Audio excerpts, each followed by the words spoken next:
अगर मैं आपसे पूछूं कि दुनिया का सबसे बड़ा रोग क्या है, सबसे बड़ी बीमारी क्या है, शायद आप कहेंगे कैंसर या फिर आप कहेंगे कोरोना या फिर आप किसी नई बीमारी का नाम बताएंगे और कहेंगे देखिए डेटा के हिसाब से ये बीमारी सबसे ज़्यादा फैली हुई है।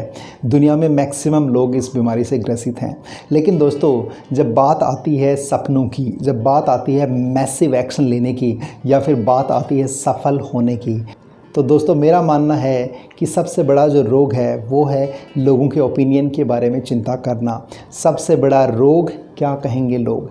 दोस्तों, कितनी ही बार हम सिर्फ ये सोच करके ठिठक जाते हैं कोई भी बड़ा काम करने से कि लोग हमारे बारे में क्या सोचेंगे। हम लोगों की हमारी राय के बारे में बहुत चिंता करने लगते हैं और ख़ुद क्या करना चाहते हैं, कहाँ जाना चाहते हैं, कैसे जीवन यापन करना चाहते हैं और ख़ुद के क्या सपने हैं, उन सब को भूल ही जाते हैं। दोस्तों, मेरे हिसाब से लोगों के ओपिनियन की परवाह करना शायद सबसे बड़ा रोग है।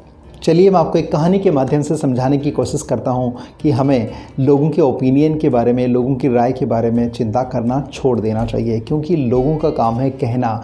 कुछ तो लोग कहेंगे, वो हमेशा कुछ ना कुछ आपके बारे में कहते ही रहेंगे, चाहे आप कैसा भी काम कर लें, कुछ भी काम कर लें या कुछ भी ना करें, हमेशा कुछ ना कुछ वो कहते ही रहेंगे। दोस्तों, बात पुराने ज़माने की है। उस ज़माने में ऑफ कोर्स ऑनलाइन शॉपिंग नहीं हुआ करती थी।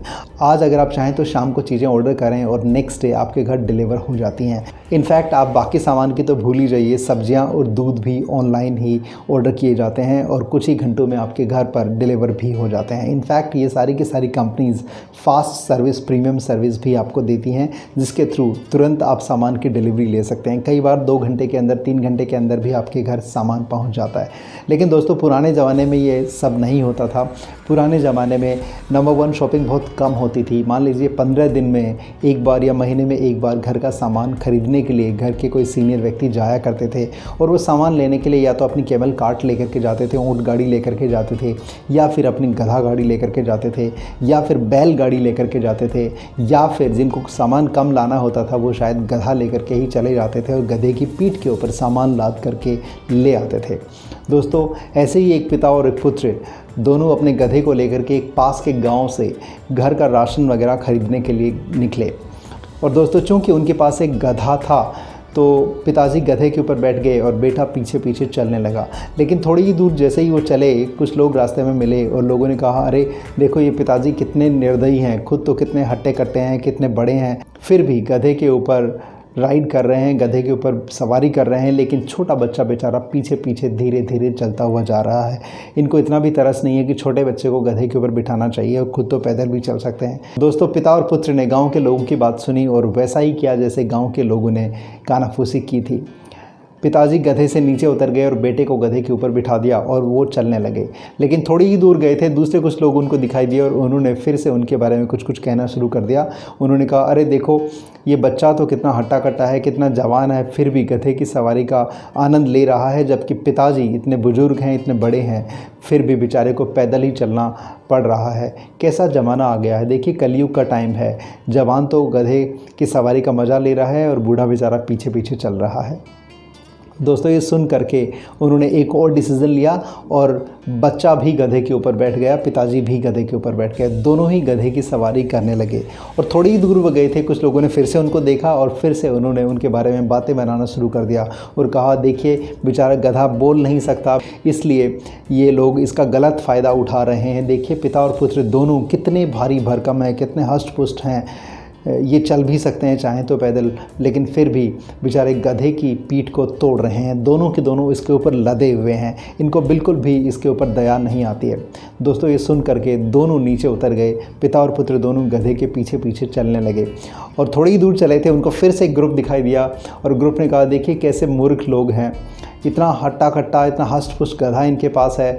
जब गधे की सवारी का मज़ा नहीं लेना था तो गधा लिया ही क्यों था, गधा लेके ही क्यों आए थे। अब गधे को ये ऐसे लेके जा रहे हैं जिसके ऊपर कुछ भी नहीं है, जबकि खुद पैदल चलते जा रहे हैं। दोस्तों, ये सुन करके फिर से पिता और पुत्र को धक्का लगा। देखिए, उन लोगों ने सारे ऑप्शन ट्राई कर लिए थे। सबसे पहले सिर्फ बेटा गधे के ऊपर चढ़ा, फिर पिताजी गधे के ऊपर चढ़े, फिर दोनों गधे के ऊपर चढ़े, उसके बाद दोनों गधे से नीचे उतर गए और पैदल पैदल चलने लगे। लेकिन फिर भी लोग कुछ कहते ही जा रहे थे। दोस्तों ये सब करते करते करते वो डेस्टिनेशन पर थोड़ा सा लेट पहुँचे, और जब तक लेट पहुँचे तब तक वो जो वीक में एक दिन लगने वाला जो बाज़ार है वो बंद हो गया था, और बिना सामान लिए ही उनको वापस आना पड़ा। दोस्तों कितनी बार हमारे साथ भी ऐसा होता है, हम कुछ करना चाहते हैं, चाहे हम अपने करियर की ग्रोथ के लिए कुछ नया इनिशिएटिव लेना चाहते हैं, या कुछ नया बिज़नेस स्टार्ट करना चाहते हैं, या फिर बिज़नेस के अंदर नया वर्टिकल लॉन्च करना चाहते हैं, या फिर घर में ही कुछ आमूल-चूल परिवर्तन करना चाहते हैं, हम अपनी लाइफ़स्टाइल को चेंज करना चाहते हैं। मान लीजिए आप एक बहुत अच्छी बहुत लग्ज़री कार ख़रीदना चाहते हैं, या ऐसा कोई भी सपना अपना पूरा करना चाहते हैं, और लोगों को आप जैसे ही बताने लग जाएँ तो काफ़ी सारे लोग आपका मजाक उड़ाने लग जाएंगे। दोस्तों ऐसे लोगों को बताने से परहेज़ कीजिए जो आपका मजाक उड़ाएं, लेकिन फिर भी अगर किसी को बता दिया जाए और लोग मजाक उड़ाएं तो मेरा आपको कहना ये है कि आप उनकी परवाह मत कीजिए, उनको आप टोटली इग्नोर कर सकते हैं।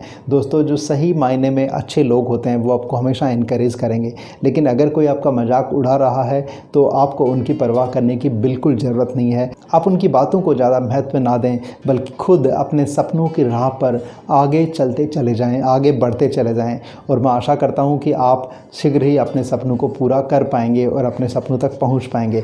और जब आप पहुँच जाएंगे तब आपको याद आएगा, ओहो अच्छा किया हमने इन लोगों की बातों को इग्नोर कर दिया। और अगर उन लोगों की बातों की तरफ आप ध्यान देते ही रहेंगे तो दोस्तों आप अपने मन के हिसाब से न तो कोई काम कर पाएंगे और न ही कोई सफलता अचीव कर पाएंगे, प्राप्त कर पाएंगे। दोस्तों मैं आशा करता हूँ ये वीडियो आपको पसंद आया होगा, और हाँ आपको ये याद दिलाता रहेगा लोगों की बातों के बारे में, लोगों के ओपिनियन के बारे में ज़्यादा चिंता न करने के लिए, बल्कि खुद फोकस करके कंसंट्रेट होकर के अपने लक्ष्य की तरफ आगे बढ़ने के लिए। दोस्तों अगर ये वीडियो आपको पसंद आया है तो इसको लाइक और शेयर करना मत भूलिएगा, और ये वीडियो देखने के लिए, इसको लाइक करने के लिए और शेयर करने के लिए आपका दिल से बहुत बहुत शुक्रिया।